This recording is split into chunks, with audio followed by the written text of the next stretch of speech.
I'm Yasir Chow, and in under 10 minutes, I will teach you everything you need to know about wealth creation. Tip number 1, obliterate your debt. One of the most crucial steps in creating financial stability is tackling your debt. I'm talking credit card debt, student debt, car loans. You need to stop borrowing money. We are in the business of making money, not borrowing money. If you cannot pay for it in cash, you cannot afford it. Look, I don't have any beef with credit cards. I have a credit card.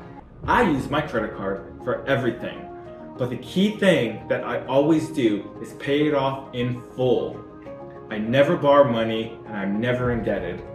Tip number 2, create a savings habit. Saving is the key to financial security. Aim to save 20% of your income. Consistency is the key here. You should be saving 15% of your income for your long-term goals. I would recommend putting that in a 401k, an IRA, or a brokerage account. The key is to invest this money and let compound interest do its thing. Set it and forget it.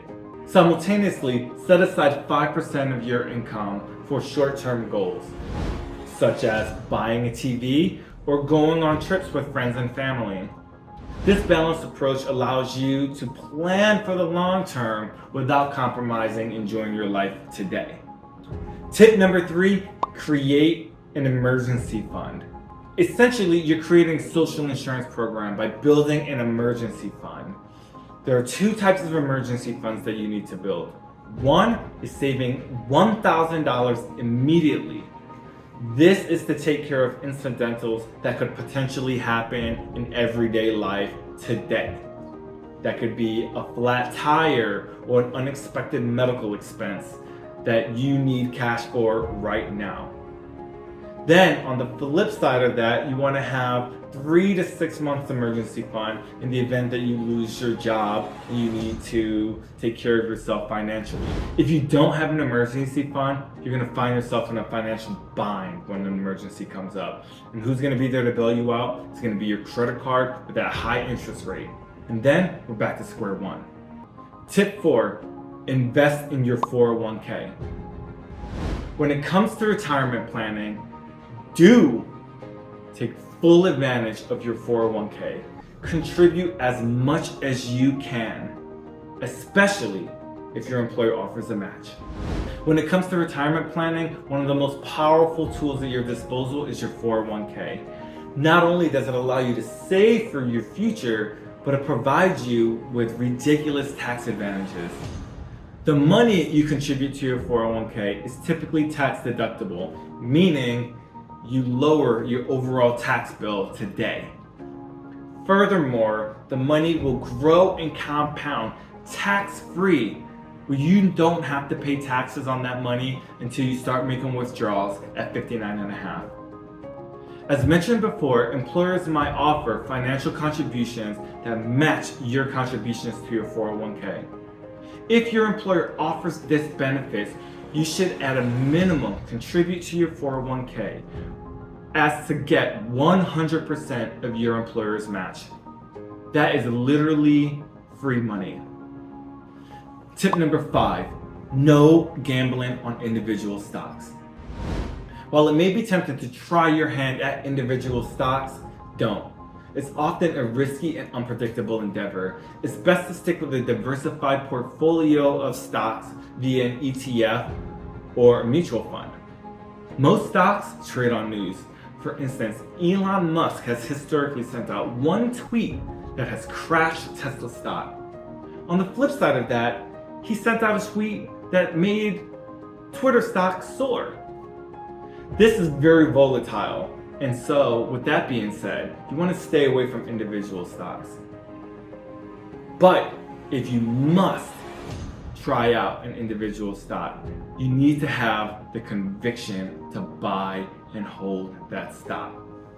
Ask yourself 2 questions when making the decision on whether or not you want to buy an individual stock. 1, do you believe that this company will be bigger and better in the next 10 to 20 years? And the second question you need to ask yourself is, are you willing to wait that 10 to 20 year duration to realize that growth? Tip number 6, ride the wave of American success.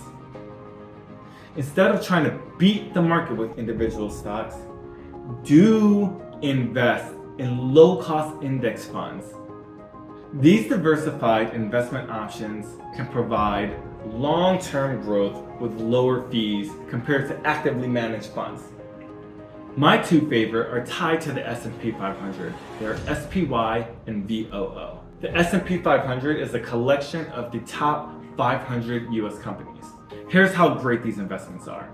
If you made a one-time investment of $10,000 in January of 2000, assuming you reinvested those dividends, that single investment would be worth more than $45,000 today. The last 20 years has given us smartphones, electric cars, and artificial intelligence. Think about what the next 20 years will give us. Tip 7, slash the fees and keep more of your money. When choosing investment products, you have to pay attention to the fees. Fees will kill your growth. The key word you're looking for when searching to learn more about fees is the expense ratio. Here's a quick comparison. VOO, the S&P 500 index fund, which tracks the 500 largest companies in the United States, has an expense ratio of 0.03%.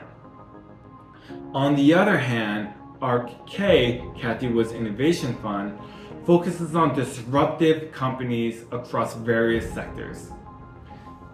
ARK-K has an expense ratio of 0.75% or 75 basis points. So what does this all mean?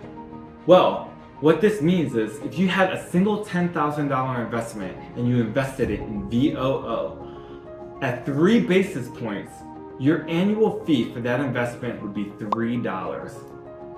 But if you took that same $10,000 and put it in ARK-K with an expense ratio of 75 basis points, your annual fee for that investment would be $75. Literally 25 times more money. $3 versus $75. As you can see, the difference in management fees between VOO and ARK-K is significant. You must pay attention to fees because if you don't, you will unexpectedly eat into your long-term returns because you have to pay those management fees to these actively managed funds that are investing your money. Tip number 8, utilize tax havens. Make sure you're using tax advantage savings accounts like IRAs and HSAs. These accounts offer tax benefits such as tax-free growth, tax-deductible contributions, giving you more bang for your buck.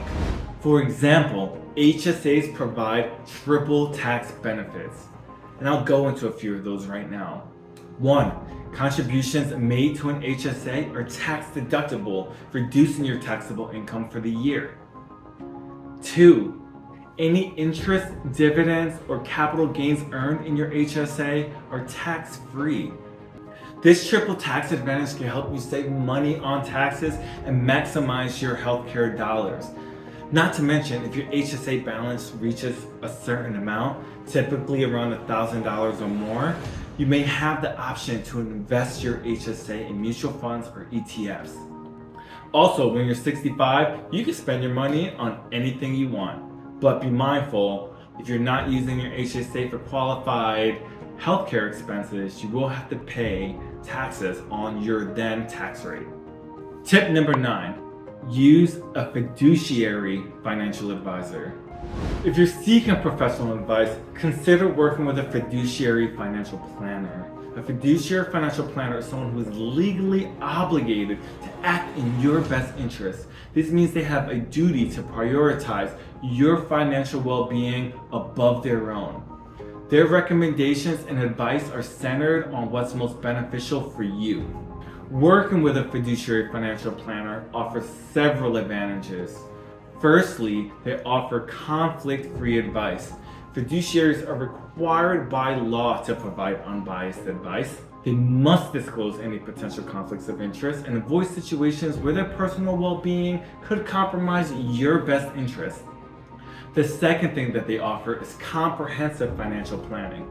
Fiduciaries often provide holistic financial services, including, but not limited to, budgeting, investing, retirement planning, tax strategies, and estate planning.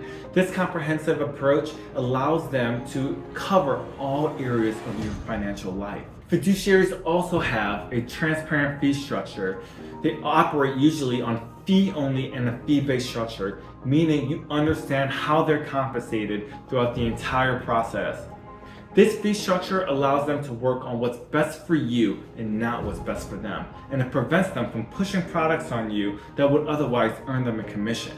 However, it is essential to remember that not all financial planners are fiduciaries. Some operate on what's called a suitability standard. What a suitability standard means is that they will offer you products that fit your needs, but it may not be the best product for you. Potentially because they get a better commission for selling you that product. This distinction highlights the difference between a fiduciary and a non-fiduciary financial planner. And there's one simple way to find out. All you have to do is simply ask. There you have it. Those are my 9 simple tips for financial advice. Look, at the beginning of this video, I told you that I needed 2 things from you. The first was that you needed to follow these tips. And the second was that you have to choose to be wealthy. I'm going to tell you a little story about when I was an intern. I was spending the summer in California, and a friend of mine who's much more senior and much more experienced than me invited me over for beers on his rooftop. I went to his San Francisco apartment, and it was beautiful. We were hanging out on his roof on a beautiful California day. And I said to him, I can't imagine having enough money to live in an apartment like this, to live a life like this. And he told me in his response, why not you? Why can't you have that money? Why can't you have that success? And the second he said that, something clicked in my head where I said, shoot, why not me? Well, now I'm saying to you, why not you? Now is your time. Now is your opportunity to achieve financial freedom. Thank you for watching.